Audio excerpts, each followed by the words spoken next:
Good morning. Thank you for joining me this morning. Our Bible reading this week will be taken from Luke chapter 12. That's Luke chapter 12. Let's read. In the meantime, when so many thousands of people had gathered together that they were trampling one another, he began to say to his disciples first, "Beware of the leaven of the Pharisees, which is hypocrisy. Nothing is covered up that will not be revealed, or hidden that will not be known. Therefore, whatever you have said in the dark shall be heard in the light, and what you have whispered in private rooms shall be proclaimed on the housetops. I tell you, my friends, do not fear those who kill the body, and after that have nothing more that they can do. But I will warn you to whom to fear. Fear him who, after he is killed, has authority to cast into hell. Yes, I tell you, fear him. Are not 5 sparrows sold for 2 pennies, and not one of them is forgotten before God? Why, even the hairs of your head are all numbered. Fear not, you are of more value than many sparrows. And I tell you, everyone who acknowledges me before men, the Son of Man also will acknowledge before the angels of God. But the one who denies me before men will be denied before the angels of God. And everyone who speaks a word against the Son of Man will be forgiven, but the one who blasphemes against the Holy Spirit will not be forgiven. And when they bring you before the synagogues and the rulers and the authorities, do not be anxious about how you should defend yourself or what you should say, for the Holy Spirit will teach you in that very hour what you ought to say." Someone in the crowd said to him, "Teacher, tell my brother to divide his inheritance with me." But he said to him, "Man, who made me a judge or arbiter over you?" He said to them, "Take care and be on your guard against all covetousness, for one life does not consist in the abundance of his possessions." And he told them a parable, saying, "The land of a rich man produced plentiful. And he thought to himself, 'What shall I do? For I have nowhere to store my crops.' And he said, 'I will do this. I will tear down my barns and build larger ones, and there I will store all my grain and my goods. And I will say to my soul, Soul, you have ample goods laid up for many years. Relax, eat, drink, and be merry.' But God said to him, 'Fool, this night your soul is required of you, and the things you have prepared, whose will they be?' So is the one who lays up treasure for himself and is not rich towards God." Verse 22. And he said to his disciples, "Therefore I tell you, do not be anxious about your life, what you will eat, nor about your body, what you will put on. For life is more than food, and the body more than clothing. Consider the ravens. They neither sow nor reap, they have neither storehouse nor barn, and yet God feeds them. Of how much more value are you than the birds? And which of you, by being anxious, can add a single hour to his span of life? If then you are not able to do as small as a thing as that, why are you anxious about the rest? Consider the lilies, how they grow.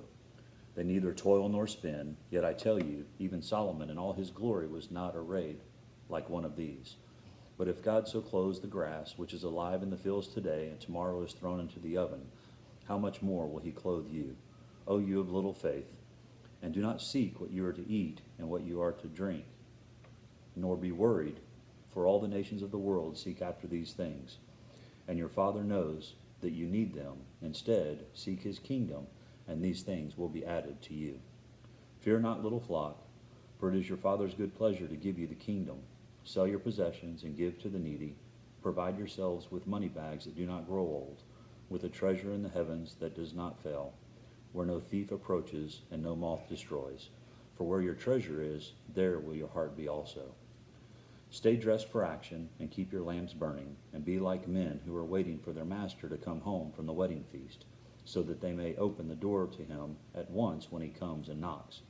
Blessed are those servants whom the master finds awake when he comes. Truly I say to you, he will dress himself for service and have them recline at table, and he will come and serve them. If he comes in the second watch or in the third and finds them awake, blessed are those servants.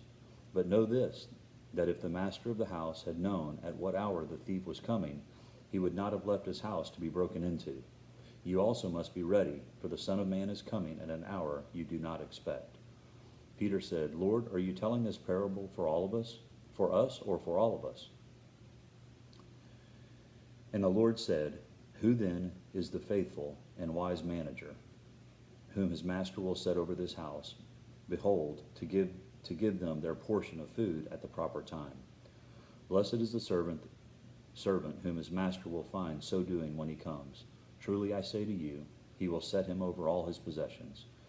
But if that servant says to him, my master is delayed in coming, and begins to beat the male and female servants, and to eat and drink, and to get drunk, the master of that servant will come on a day when he does not expect him, and at an hour he does not know, and he will cut him in pieces and put him with the unfaithful. And that servant who knew his master's will, but did not get ready or act according to his will receive a severe beating. But the one who did not know and did what deserved a beating will receive a light beating. Everyone to whom much was given, of him much will be required, and from him to whom they entrusted much, they will demand more. I came to cast fire on earth, and I would that it were already kindled. I have baptism to be baptized with, and how great is my distress until it is accomplished. Do you think that I have come to give peace on earth? No, I tell you, but rather division. For from now on, in one house there will be 5 divided, 3 against 2, and 2 against 3.